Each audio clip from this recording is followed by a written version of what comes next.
Hey everyone, today I'm going to make some beading to decorate these barrettes. I found a few of these on my table and in my craft supplies the other day. I think I must have bought a pack of these almost like a decade ago. Just got inspired to come up with some kind of idea for beading them. I'm starting with 3 barrettes and I'm going to go through some of my scrap linen. I figured I could use linen as the base for the beading that I'm gonna do and then somehow attach them to the barrettes. Now I'm just going to measure the barrette. It's 1/4 of an inch wide and then it was 2 inches long. So what I'm gonna do is grab a metallic pen and then draw out that sized rectangle onto my linen. In other words, I'm going to draw a rectangle the same exact size as the barrette, and that's what I'm going to bead inside of. Well, I'm drawing 3 rectangles because I have 3 barrettes I'm going to bead.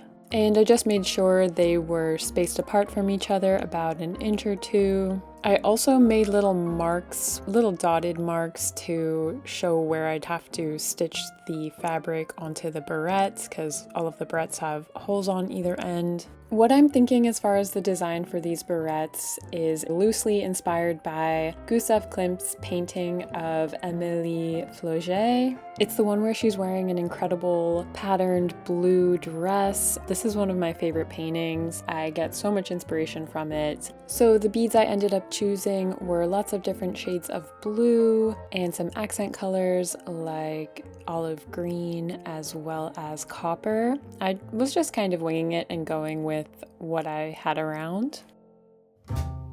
Okay, so now I'm gonna start beading. I have thread, which is just normal sewing thread, and then I've also got a special beading needle. I'm not sure the brand of this. It's very long and like hair thin, and it's taken me many years to figure out how to thread this on its own without a tool.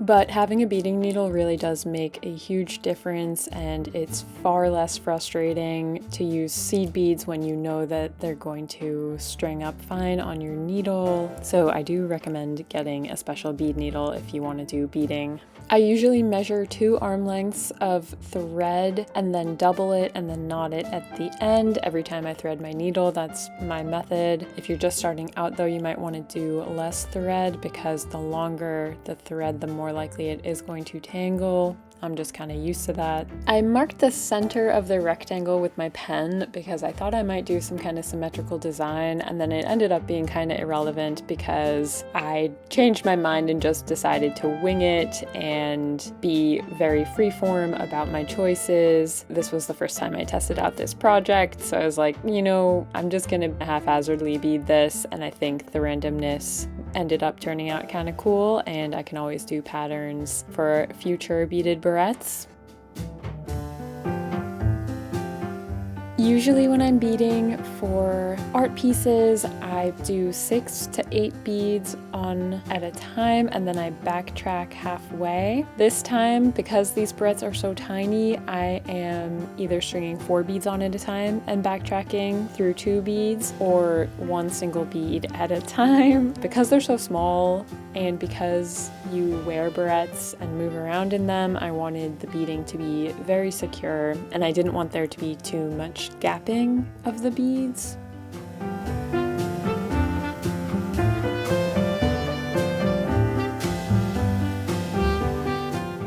This kind of abstract, random beading is a great way to use up beads that you only have a couple of. If you look in my bead kit, you can see there's some like random colors of beads that don't match their section. And when I do beading that doesn't really require any kind of accuracy, it's fun to throw in a few of those here and there. And by accuracy, I just mean there's not a true pattern that I'm sticking to.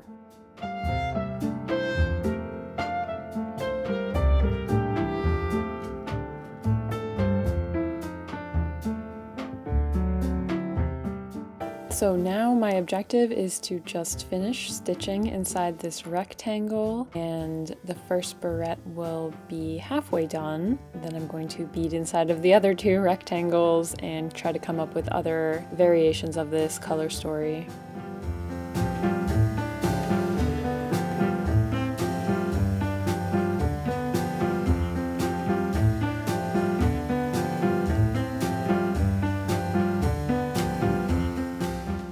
For the next barrette, I decided to do striped patterns with various beads.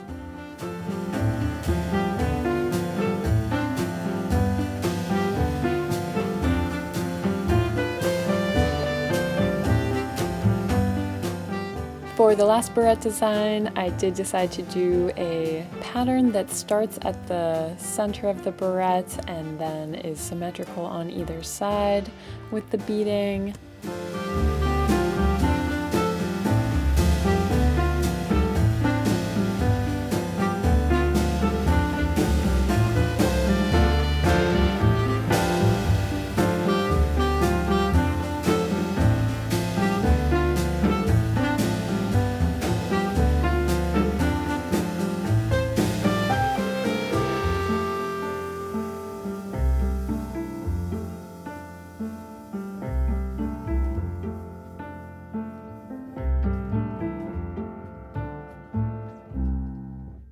Alright, here are my 3 different barrette designs fully beaded. Now I just need to figure out how to attach these to the barrettes. So I'm going to start by cutting out each piece, and I'm going to keep a linen border around the beaded pieces.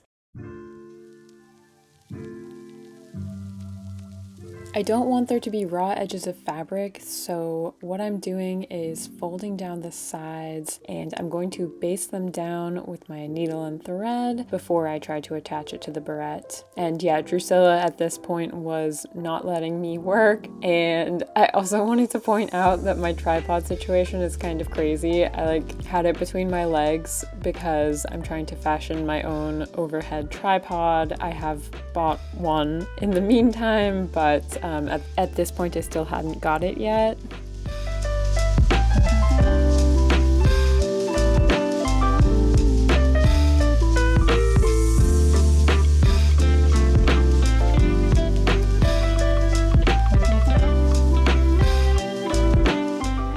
Now that I've closed off the linen parts, I'm going to stitch this to the barrette. And so that's just going to be on either end of the barrette where there are holes. I'm just doing one side for now because I did end up deciding I wanted to glue it down through the center for extra security.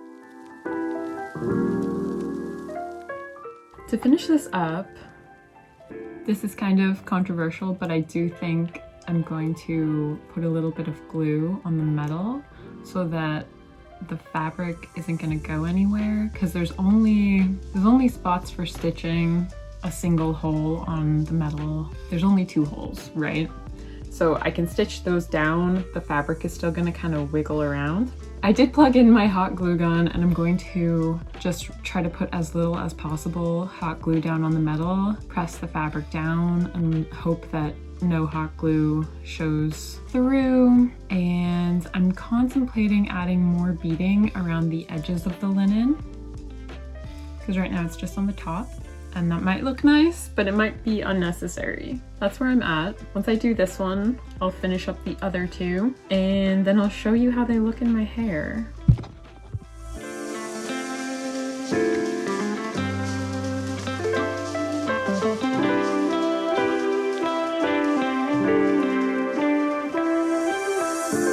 Now I'm just going to stitch this one down the way I did this side.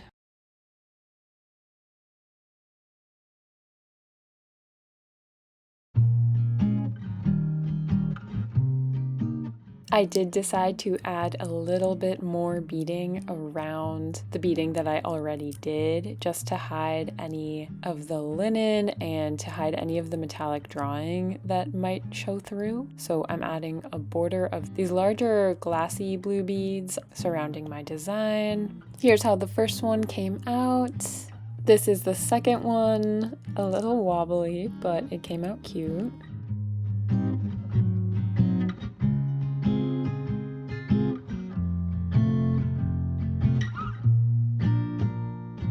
This is the last one I did, and this is definitely the craziest looking one.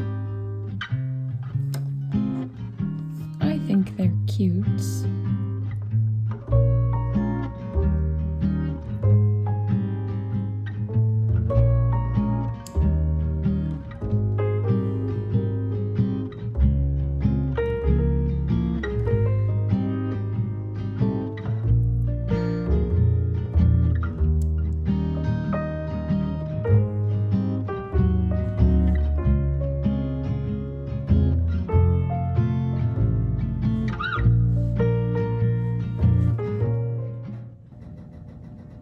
Here's how the clips came out. This was a very finicky project. Even though I'm used to very small details like beading and embroidery, once it came to attaching the beaded fabric to the actual hair clips, it was more challenging than I expected because of how tiny the clips are. I'll probably keep these for myself, but I might keep experimenting to see if I can come up with an even easier way that's still really cute to make beaded hair clips, something that's maybe not as, I don't know, strenuous on the hands, because I like the concept. Gonna put all of them on this side of my face. There you go. I think I will wear these a lot. I might make them in some other colors too. Who knows? Maybe I'll end up putting these in my shop if I end up making colors that are more true to what I wear every day. But for now, I'm gonna keep them. And I hope you liked seeing this little barrette process video, and I'll see you in the next one.